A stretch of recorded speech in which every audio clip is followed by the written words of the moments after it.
Hello, my name is Ellen Osterkamp, and my problem of practice is titled A Qualitative Single Case Study Evaluating Credit for Prior Learning at Lane Community College using the 2023 General Standards of the Council for the Advancement of Standards in Higher Education. This presentation will outline the research project, including the problem statement, literature review, research questions, and methodology. It will then present the key findings, discuss their alignment with existing literature, offer implications and recommendations, and a distribution plan. The rising cost of higher education and student loan debt emphasize the need for affordable and accessible pathways to degrees. Community colleges like Lane Community College, or LCC, play a crucial role in providing these opportunities, including through Credit for Prior Learning, or CPL. CPL allows students to earn college credit for prior learning and experience, reducing time in school and associated costs. However, the lack of consistent and updated procedures for implementing CPL at LCC hinders the effective utilization of CPL by students and limits the college's ability to report data to the state of Oregon, ultimately impacting student success and access to higher education, as well as student enrollment and retention. The literature review is presented in 7 parts, starting with the history and concepts of CPL. CPL has a long history in higher ed, originating from recognizing military service skills during World War I. Initiatives like the GI Bill supported veterans in utilizing their military experience for college credit. Organizations like the American Council on Education and the Council for Adult and Experiential Learning have played crucial roles in developing and promoting CPL frameworks. CPL encompasses various methods for awarding college credit, including third-party exams such as CLEP and AP, industry certifications, professional licensure, military experience, and credit based on institutional faculty assessments such as portfolios.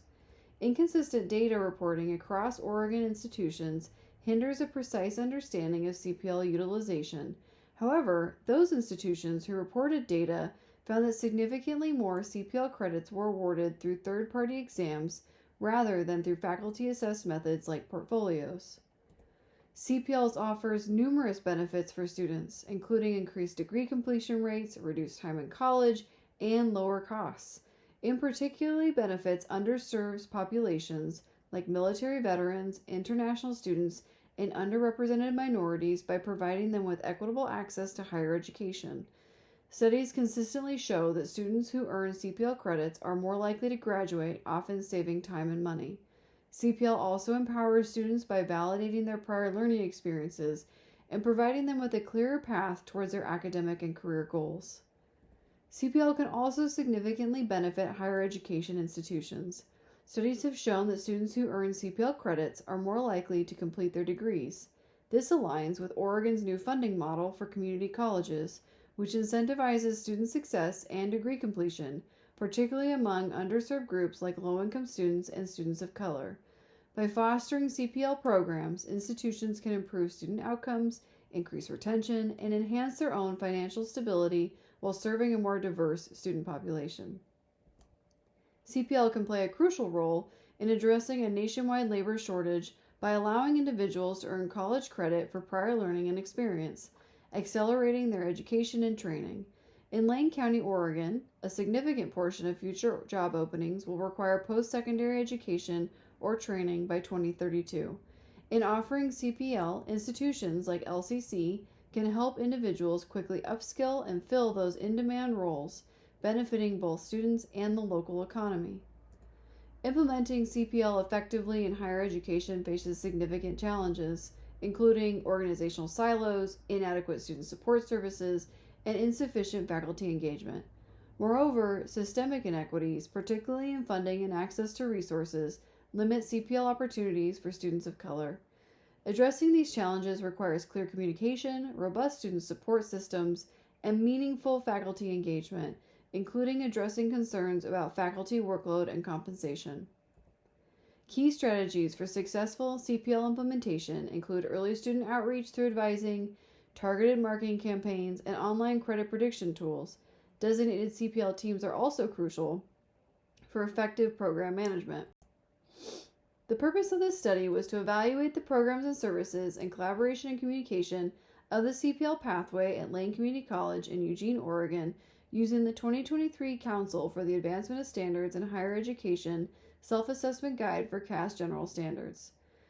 2 research questions were developed for this study. How do academic and non-academic units describe program services in Lane Community College's Credit for Prior Learning program? And how do academic and non-academic units describe collaboration, communication, and Lane Community College's Credit for Prior Learning program? This study is framed by the Council for the Advancement of Standards in Higher Education's Program Evaluation Framework. Also known as CAS, they develop standards for 50-plus functional areas, which include standards and guidelines specific to programs and services offered within higher education institutions. In addition, CAS created self-assessment guides for each program and/or service, which act as guided assessment tools in the event of a self-study, as well as general self-assessment guide for programs not defined in the 50-plus functional areas.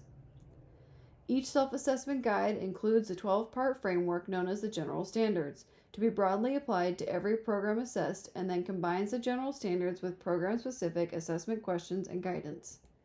The framework is followed by a self-study section, which guides evaluators in the development of an action plan, wherein they identify any discrepancies, areas for improvement, and best practices. For this study, I evaluated CPL using 2 of the 12 general standards, including Part 2, Programs and Services, and Part 8, Collaboration and Communication. The methodology for this study focused on a qualitative single-case study approach with 2 embedded units of analysis, academic and non-academic. The study was centered on one site, Lane Community College in Eugene, Oregon, and included 7 participants who were chosen using non-probabilistic criterion-based sampling. The data collection process included 2 data sources comprising a questionnaire and a focus group conducted over 2 phases. The CAS General Standards framework was utilized to develop the questions for the questionnaire, while the self-study questions in the work forms aided in developing the focus group questions. The data analysis consisted of 5 steps, including organization of questionnaire results, review of questionnaire and focus group results, descriptive coding of questionnaire and focus group results, pattern coding into categories and themes, and mapping themes to the evaluation framework.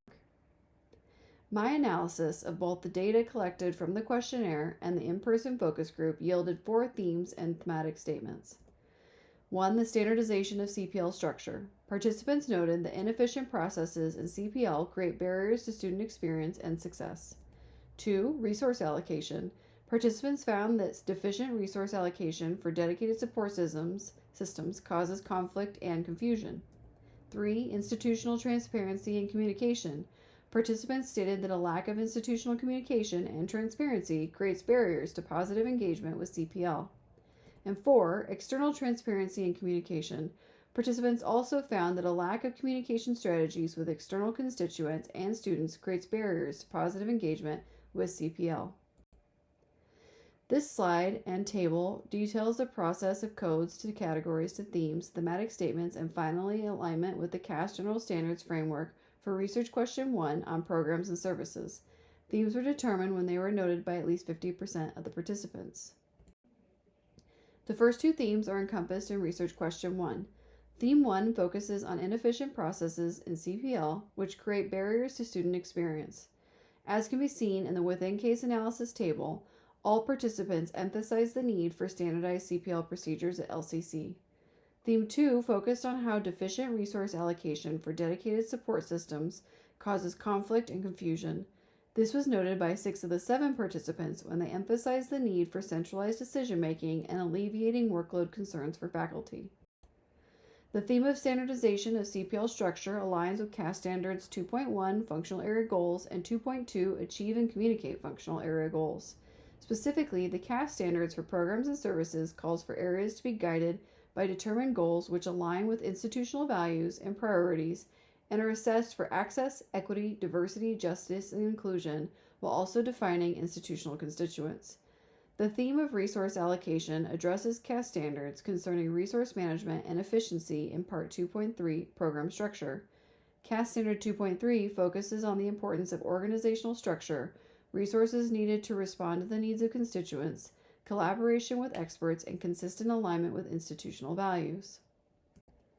The literature states that clear and standardized procedures enable students to locate appropriate resources and assistance, fostering equitable access to on-time or even early degree completion. Lakin, Osnes, and Mizuta all found that implementing programs in higher education, such as CPL, is impeded by internalized and siloed structures and fragmented processes. The need to provision dedicated resources and support was noted in the literature by Barrick and Cordigast, Lakin, and Palmer, wherein they discussed the challenges associated with supporting a program like CPL without dedicated resources and the hindrance to CPL success. Fonte, Lakin, and Palmer found that institutions which have implemented a centralized office have seen increased success with mentoring students, providing them with clarity and understanding. As with Research Question 1, this slide and table details the process of codes to categories to themes, thematic statements, and finally alignment with the CAS General Standards Framework for Collaboration and Communication. The last two themes are encompassed in Research Question 2. All participants noted that institutional transparency and communication is needed to create positive engagement with CPL. 6 of the 7 participants also discussed how comprehensive CPL options can enhance the institution's attractiveness to prospective students and improve retention rates through communication with external constituents, such as local workforce employers and potential students. The theme of institutional transparency and communication is tied to Standards 8.1, Collaboration, and 8.2, Communication, which spotlight collaboration amongst institutional constituents, the dissemination of information to institutional constituents, provision of resources, and transparent communication. The theme of external transparency and communication is tied to Standards 8.2, Communication, and 8.3, Effective Approaches, which spotlight consistent communication of CPL with the media and external groups, follows institutional policies and guidelines, and seeks to solve issues with the student population such as retention and communication. Additionally, communicating the role of CPL to community members who may have prior work experience enables them to take advantage of the program, which aligns with Standard 8.2.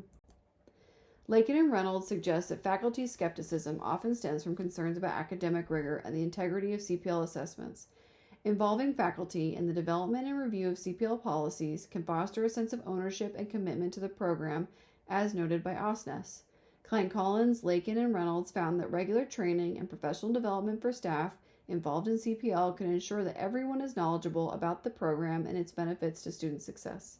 Additionally, institutions which have implemented targeted marketing, orientation and advising, and early outreach have all seen success in the building of their CPL programs, as noted by Barrick and Cordigast, Lakin, and Palmer.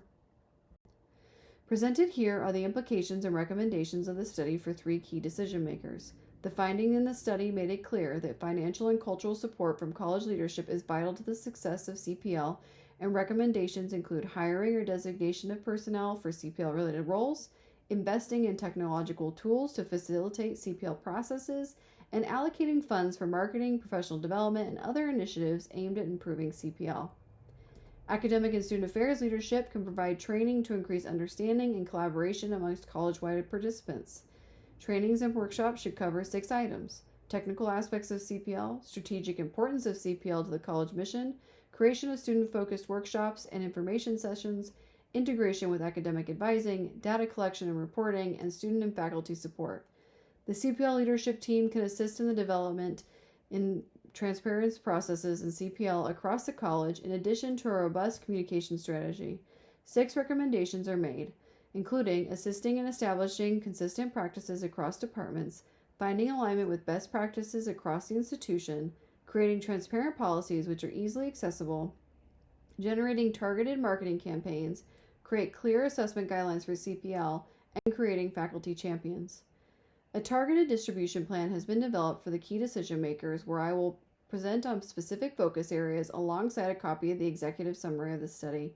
I will also partner with selected study participants in the presentation. For college leadership, I will highlight the strategic importance of CPL, the identified challenges, and the recommended investment areas. For academic and student affairs leadership, I will highlight the importance of CPL, how it applies broadly across the college, and the recommendations for implementation. And for the CPL leadership team, I will highlight the importance in examining current policies and procedures, creating targeted marketing campaigns, advocating for a centralized support office for CPL, and assisting faculty in the creation of assessment materials. These are some of my selected references for my presentation. And thank you to my Problem of Practice Committee and colleagues for taking a moment to view my presentation.